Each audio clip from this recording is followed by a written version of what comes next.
Students, आगे first year का chapter number 6 है फ्लूइड डायनामिक्स। फ्लूइड डायनामिक्स जो है वो फ्लूइड में मूव करते हुए जिस्म के ऊपर लगने वाली फोर्सेस और फोर्स और जो लिक्विड फ्लो है उनका आपस में रिलेशन, इसके बारे में है। आज हम इसके फर्स्ट टू टॉपिक्स जो हैं वो पढ़ेंगे, ड्रैग फोर्स के बारे में और स्टोक्स लॉ के बारे में, एंड उसका दूसरा टॉपिक है टर्मिनल वेलोसिटी, उसके बारे में। जब कोई ऑब्जेक्ट किसी फ्लूइड में से पास होता है, जैसे आप किसी गाड़ी में जा रहे हैं और आप किसी ज़ाहिर सी बात है रोड पे हैं तो बाहर एयर है। तो अब आप जब अब शीशा खोल के बाहर हाथ करें ना तो आपका हाथ यूँ पीछे की तरफ जाता है। तो ये जो फ्लूइड में से गुजरते हुए जिस्म पर लगने वाली फ़ोर्स है, वो आपने अक्सर जो है वो ऑब्ज़र्व की है, ये कोई मुश्किल बात नहीं है। फ्लूइड क्या है? फ्लूइड जो है आपको पता है कि जो भी चीज़ें बहती हैं वो फ्लूइड है। जैसे आपके पास गैसेज़ हैं, वो भी बहती हैं, तो वो फ्लूइड है। आपके पास लिक्विड्स हैं, वो भी बहते हैं, वो फ्लूइड है। अच्छा, इनमें जो इनका गाढ़ापन है ना, वो सारे फ्लूइड का सेम नहीं है। जैसे आपके पास शहद की बोतल आपने खाली करनी हो, तो आपको काफ़ी सारा टाइम उसके लिए दरकार होगा। अगर पानी की बोतल उसके कंपैरिज़न में आपने खाली करनी हो, तो वो जल्दी से आप उसको खाली कर लेंगे।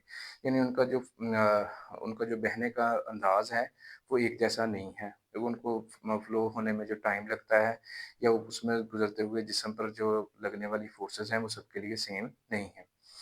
तो जब कोई इर्रेगुलर शेप किसी फ्लूइड में से पास हो रही हो, उसके ऊपर जो ड्रैग फोर्स यदि उसकी मोशन को जो रोकने वाली रेज़िस्टिव फोर्स है, उसके बारे में जो है अंदाज़ा लगाना सही तरीके से वो काफ़ी मुश्किल है।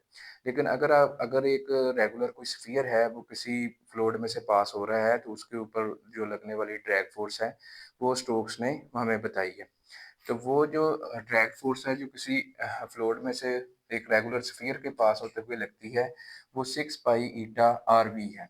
अब इन चीज़ों को समझते हैं कि ये क्या है। आपको पता है 6 और पाई ये तो कांस्टेंट है। आर उस स्फीयर का रेडियस है जो किसी फ्लूइड में से पास हो रहा है।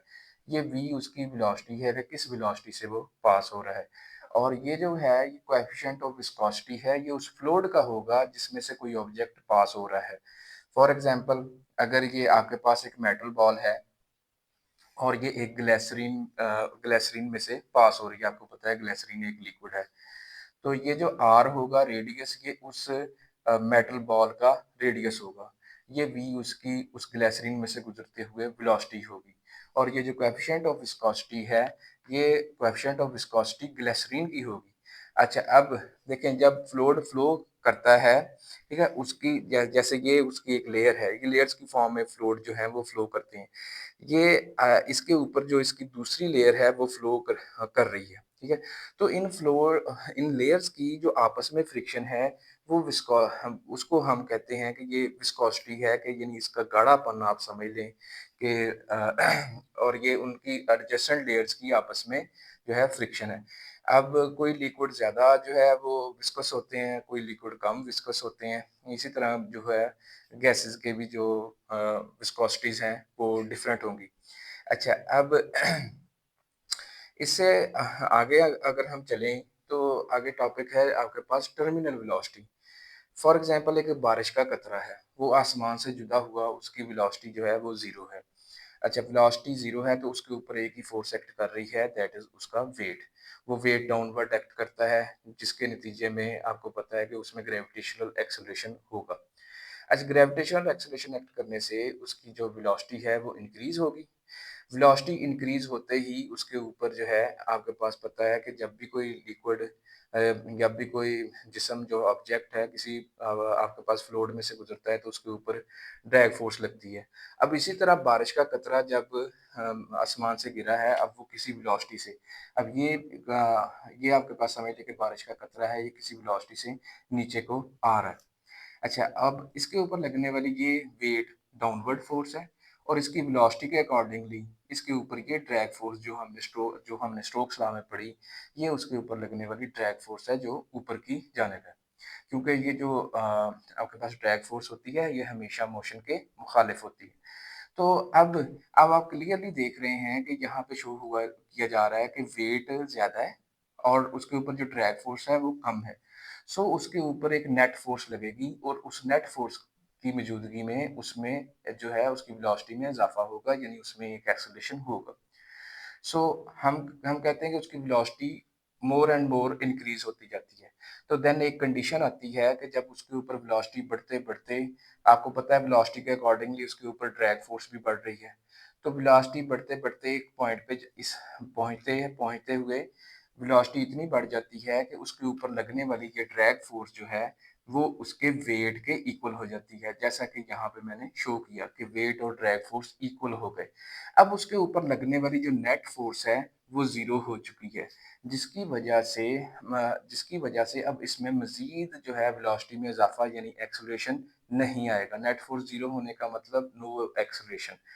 सो इसमें एक्सेलरेशन नहीं आएगा, तो अब इसकी जो भी ये वेलोसिटी होगी, अब इसी वेलोसिटी से ये बारिश का कतरा ज़मीन की तरफ आएगा और हम इसको कहेंगे कि टर्मिनल वेलोसिटी। अब ये टर्मिनल वेलोसिटी देखेंगे किस वक़्त हमें हासिल हुई है, जब आपके पास लगने वाली जो ड्रैग फ़ोर्स है, वो उसके वेट के बराबर हो रही है। सो नेट फ़ोर्स जब ज़ीरो होगी, तो उसमें फ़र्दर कोई जो है वो एक्सेलरेशन नहीं होगा। एक्सेलरेशन ज़ीरो होने की वजह से उसकी वेलोसिटी को हम टर्मिनल वेलोसिटी कहेंगे और उस वक़्त वेट उसकी ड्रैग फ़ोर्स के इक्वल होगा। अच्छा, अब वेट mg है और ये 6 पाई ईटा rbt उसके ऊपर लगने वाली ड्रैग फ़ोर्स है। तो ये जो फ़ोर्स मैक्सिमम जो ड्रैग फ़ोर्स मैक्सिमम हुई है, ये मैक्सिमम उसके वेट के ही क्या होनी है, बराबर होनी है। तो फ़ोर्स मैक्सिमम हुई है, तो वो आपके पास जो है वो आखिरी वेलोसिटी है, यानी टर्मिनल वेलोसिटी है। अब यहाँ पे अगर हम टर्मिनल वेलोसिटी निकालना चाहते हैं, यहाँ पे हमें ज़ाहिर-सी बात है मास ऑफ द ड्रॉपलेट जो है मुश्किल एक चीज़ है। मास ऑफ द ड्रॉपलेट को हम उसकी डेरिवेशन के लिए थोड़ा आगे चलते हैं। आपने छोटी क्लासेस में पढ़ा हुआ है density is equal to mass over volume. यहाँ पे मैंने v को जो है ना टर्मिनल वेलोसिटी को छोटे v से रिप्रेजेंट किया है। ये बड़ा V फॉर वॉल्यूम आया है यहाँ पे। तो ये density is equal to mass over volume. अगर अगर अगर हम बारिश के कतरे की ही बात करें, उसका हमने मास निकालना है, तो हमें ये उसके वॉल्यूम को उठा के इधर मल्टीप्लाई करना पड़ेगा। So mass is equal to density into volume. अच्छा, अब यहाँ पे mass is equal to density into volume. आपको पता है कि वो कतरा जो है वो स्फीयर है। स्फीयर है, तो एक स्फीरिकल ऑब्जेक्ट का जो वॉल्यूम है उसका फार्मूला 4/3 पाई आर क्यूब होता है, जिसमें ये आर जो है ये उस स्फीयर का रेडियस होता है। तो ये जो आर यहाँ पे दिखाया हुआ है, ये उस बारिश के कतरे का समझे रेडियस है। तो इस तरह आपके पास ये जो मास की यहाँ पे आपके पास वैल्यू आई है 4/3 पाई आर क्यूब इंटू डेंसिटी, ये हमने यहाँ पे पुट कर दी और मल्टीप्लाई जी। तो ये वो वेट हो गया उस बारिश के कतरे का और ये जो होगी आपके पास ड्रैग फोर्स होगी। अब यहाँ पे आपने वीटी यानी टर्मिनल वेलोसिटी उसकी आखिरी वेलोसिटी फाइंड करनी है। तो आपने ये बाकी जो चीज़ें हैं वो उधर ले जानी है। देखें 2 2s आर 4, 2 3s आर 6, तो आपके पास ये 2 ये 3 इधर आके डिवाइड हो गया 2/9। ये डेंसिटी और ये पाई पाई से कैंसिल हो गया। ये आपके पास जी की वैल्यू और ये आपके पास आर सिंगल था, ये इसकी पावर काट के 2 हो जाएगी।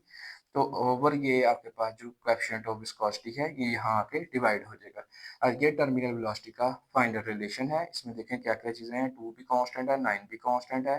ये कोएफिशिएंट ऑफ विस्कोसिटी उस फ्लूइड का होगा जिसमें से कोई ऑब्जेक्ट पास हो रहा है। तो यहाँ हमने जो मिसाल ली है इसमें कोएफिशिएंट ऑफ विस्कोसिटी एयर का होगा। अच्छा, ये जी ग्रेविटेशनल एक्सेलरेशन ये भी कांस्टेंट है। ये डेंसिटी, अब ये डेंसिटी एयर की डेंसिटी नहीं है, ये डेंसिटी है। अब ये देखें कि जो मास हमने वो ड्रॉपलेट का निकाला था बारिश के कतरे का। सो ये जो आपके पास आपके पास जो जो डेंसिटी होगी, तो ये डेंसिटी जो है वो वाटर की इस्तेमाल होगी। अच्छा, ये आपके पास फाइनल रिलेशन आ गया।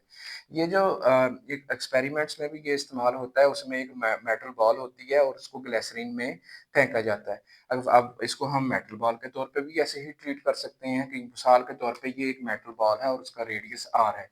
ठीक है, ये हमने किसी ग्लिसरीन की एक आपके पास लॉन्ग कॉलम है, तो उसमें ग्लिसरीन भरी हुई है।